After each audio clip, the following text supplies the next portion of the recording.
옆 사람과 인사합시다. 하나님이 부르시는 음성을 들으세요. 성경은 하나님의 음성을 기록한 책입니다. 홍해를 통해서 무엇을 말씀하십니까?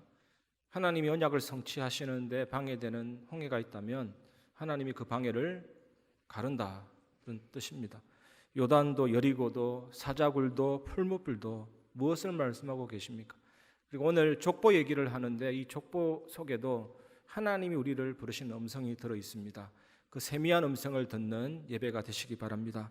첫 번째, 다윗 가문을 통해서 하나님이 당신을 부르시는 소리를 들으시기 바랍니다. 오늘 본문은 예수 그리스도의 육신의 혈통인 다윗 가문의 이야기입니다. 사무엘하 7장 16절, 내 집과 내 나라가 내 앞에서 영원히 보존되고 내 왕위가 영원히 견고하리라 하셨다 하라. 하나님은 다윗에게 언약을 주셨습니다. 내 시로 내 왕조가 견고히 하겠다, 이렇게 언약을 줬잖아요. 그런데 그대로 되었습니까? 420여 년간 그 가운데 아합의 딸 아달랴가 7년간 통치한 적도 있었고 마지막에는 시드기야 왕이 처절하게 붙들려서 잡혀갔잖아요. 그 시드기야 왕이 보는 앞에서 아들들을 다 처형시키고 시드기야의 두 눈도 뽑고 쇠사슬로 묶어서 1500km 거리를 맨발로 끌려갔거든요. 처절하게 망한 것입니다. 하나님께서 약속하셨는데 왜 계약을 파기한 것입니까? 그러나 우리가 그 사건을 보면서 그 계약 그 너머를 보게 됩니다. 그게 끝이 아니다. 하나님은 이미 그 전부터 약속하셨거든요. 흘러내려온 이야기가 있었고 암시한 그런 내용들이 있었습니다. 창세기 49장 10절에 보면 규가 유다를 떠나지 아니하며 통치자의 지팡이가 그 발 사이에서 떠나지 아니하기를 실로가 오시기까지 이르리니 그에게 모든 백성이 복종하리로다. 왕권이 계속 이어진다라는 뜻이거든요. 언제까지입니까? 실로가 오시기까지, 메시아가 오시기까지 다윗 왕조가 이어진다라는 거거든요. 아브라함과 다윗의 자손 예수 그리스도의 계보라. 그래서 예수님은 다윗의 자손이요 메시아라는 이 사실은 예수님 당시 많은 사람이 알고 있는 일반적이면서 보편적인 상식이었습니다. 특히 이방인들도 예수님 보고 뭐라 그러냐, 다윗의 자손이요 할 만큼 아주 일반적인 상식이었죠. 십자가는 비극적이고 우발적인 사건이 아니고 예수님이 십자가 때문에 이 땅에 오신 것입니다. 십자가는 예수님이 오신 목적이고 이미 창세전에 영세전에 작정하신 하나님의 영원하신 계획이죠. 예수님이 십자가에서 나를 대신해서 죽으시고 부활하심으로 사단 재앙 지옥 권세 깨뜨리시고 그 피를 믿는 자는 하나님의 자녀가 되거든요.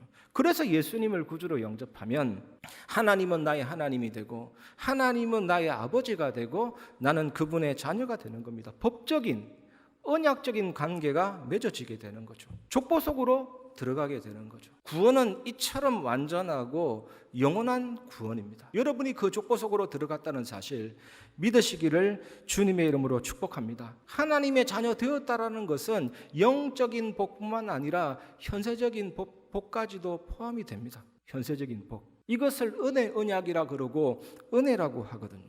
하나님이 우리를 구원하실 때 갑자기 구원하는 게 아니에요. 어느 날 마음이 들어서 구원하는 게 아니에요.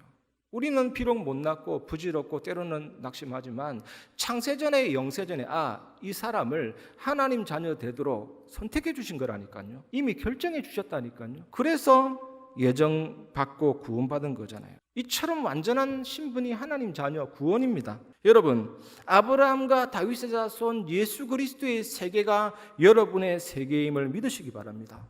영적인 아브라함의 자손이 된 겁니다. 그리고 영원 불멸의 씨앗을 심었다 되어 있더라고요. 하나님이 우리 죽을 몸을 완전히 살리시죠. 천국 갈 수 있도록. 고린도서 15장 55절에 바울이 얼마나 확실하게 누렸냐. 사망아 너의 승리가 어디에 있느냐. 사망아 내가 쏘는 것이 어디에 있느냐. 바울은 죽음과 사탄을 조롱했습니다. 여러분들 이번 한 주간 죽음과 사탄을 조롱하는 은혜의 증인 되시기 바랍니다. 그리고 두 번째, 하나님의 부르시는 음성은 은혜의 음성임을 기억하시기 바랍니다. 마태복음 1장 7절에서 9절, 솔로몬은 르호보암을 낳고 르호보암은 아비야를 낳고 아비야는 아사를 낳고 아사는 여호사밧을 낳고 여호사밧은 요람을 낳고 요람은 우시야를 낳고 우시야는 요담을 낳고 요담은 아하스를 낳고 아하스는 히스기야를 낳고. 여기 왕들의 이름이 쭉 나오는데 이 왕들의 이름을 살펴보면 하나님이 은혜의 음성으로 다윗 가문의 일원으로 언약의 족보로 부르셨구나 알게 될 것입니다. 솔로몬은 처음에는 하나님을 잘 섬겼잖아요. 그런데 끝도 없어요. 만족이. 부인을 1000명 데리고 오니까 그 부인이 데리고 온 1000개의 우상이 생긴 겁니다. 완전 우상국가가 됐죠. 그래서 바로 그 아들 르호보암 때 나라가 두 조각이 났습니다. 분열이 되어버렸습니다. 북이스라엘과 남유다. 그때부터 계속 두 나라가 싸우기 시작합니다. 다윗 가문을 통해서 하나님이 여러분을 부르시는 음성은 은혜의 음성이라는 거거든요. 예수님이 이 땅에 오신 목적이 뭡니까? 나는 의인을 부르러 온 것이 아니고 죄인을 불러서 회개시키기 위해서 왔노라. 나는 병든 자를 불러서 고치기 위해서 의사로 왔노라 그랬잖아요. 굳이 마태복음 족보에 마태가 세밀하게 기록하거든요. 마태 본인도 사실은 세리 아닙니까? 동족의 피를 빨아먹는 거머리 아닙니까? 그 속국돼 가지고 안 그래도 상처 많은데 그 동족의 세금을 많이 거두어서 로마에게 조금 주고 자기가 다 차지하고 완전히 매국노 중에 매국노, 못된 놈 중에 못된 놈이죠. 근데 마태를 하나님이 은혜로 그 족보 속으로 부를 때 전 재산을 버리고 나아갔잖아요. 그래서 이 마태는 이런 사람들의 이름을 한낱낱이 기록하면서 구원의 은혜, 구원의 감사, 감격을 이야기하고 있는 거거든요. 그 은혜의 음성을 기억하시기 바랍니다. 그래서 구원에서 우리가 한 것은 아무것도 없습니다, 여러분. 회개와 믿음도 하나님이 예정하셨기 때문에 그 사람에게 생겨난 거예요. 내가 회개했기 때문에, 내가 믿었기 때문에 구원받았다. 그거 완전 틀린 말입니다. 하나님이 부르시지 않으면, 하나님이 예정하시지 않으면 회개할 수 없습니다. 믿어지지 않습니다. 하나님께로 돌아갈 수 없고 구원받을 수 없다니까요. 오직 하나님의 은혜고 오직 하나님이 구원의 주체이십니다, 여러분. 그 은혜로, 그 은혜의 부르심으로 그 족보 속으로, 은혜의 족보 속으로 넣어주신 그 사건, 그 하나님의 음성, 이번 한 주간 꼭 기억하시고 하나님께 감사, 찬양, 영광 돌리시는 증인 되시기를 주님의 이름으로 축원합니다. 우리가 이번 주간 마지막으로 붙잡아야 될 언약은 하나님의 부르심의 이유인 복음 누림과 예배 속으로 들어가시기 바랍니다.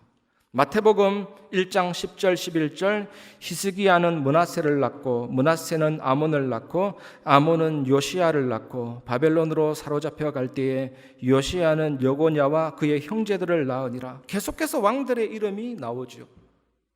처음에는 아마 의아해했을 겁니다. 아니, 족보 얘기 딱 나오는데 하나님이 부르시는 음성을 들으라? 전혀 안 맞잖아요.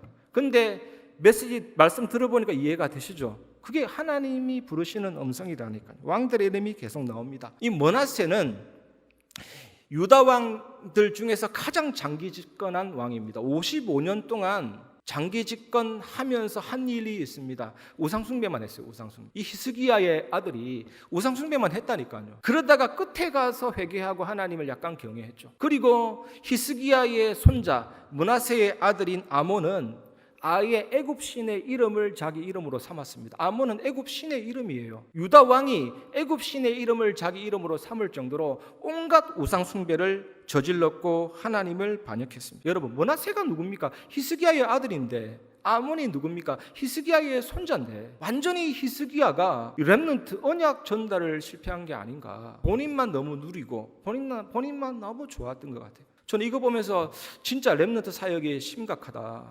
시급하다. 우리 때의 복음만 누리고 끝나면 안 되잖아요. 정말 한 명 한 명을 렘넌트 살려야 되고 당장 저의 자녀들을 돌아보게 되는 거예요.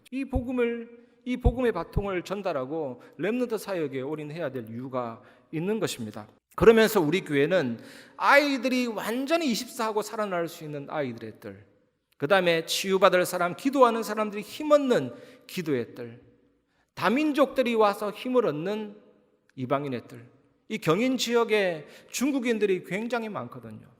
정말 이분들을 살리는 공간으로 활용되는 역사가 일어나게 될 것입니다. 이 축복 누리는 교회가 우리 여기에 있는 저 위에 글처럼 사람의 능력이 필요 없는 교회, 교회다운 교회가 되는 것입니다. 이번 한 주간 이 사실을 최고로 누리시기를 주의 이름으로 축원합니다. 구원과 은혜의 족보 속으로 들어간 우리는 아무것도 염려할 필요가 없습니다. 이 말은 기도하지 마라, 기도 필요 없다, 기도 무용론 아닙니다. 극단적으로 이야기하자면 그렇습니다. 하지만 진짜 그렇다니까요.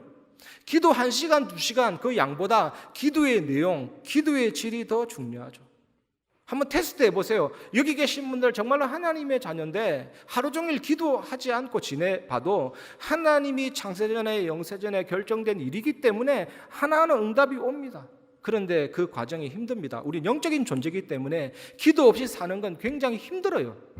근데 약간만 기도하고 하나님 계획 붙잡으면 큰 응답이 오게 되거든요. 그래서 예배가 중요하죠.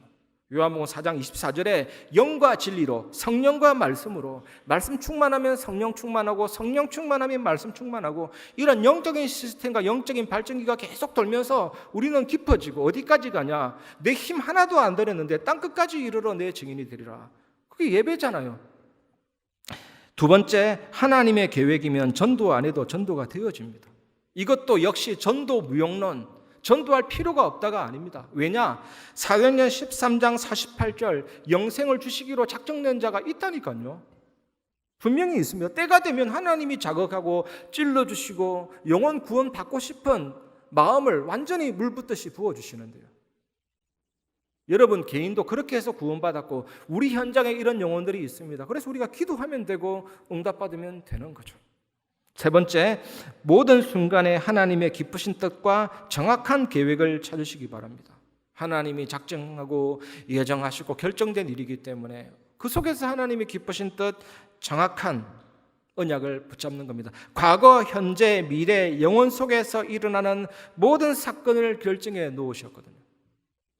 그래서 여러분 항상 안 좋은 것 찾지 말고 기쁘신 뜻을 찾으시기 바랍니다.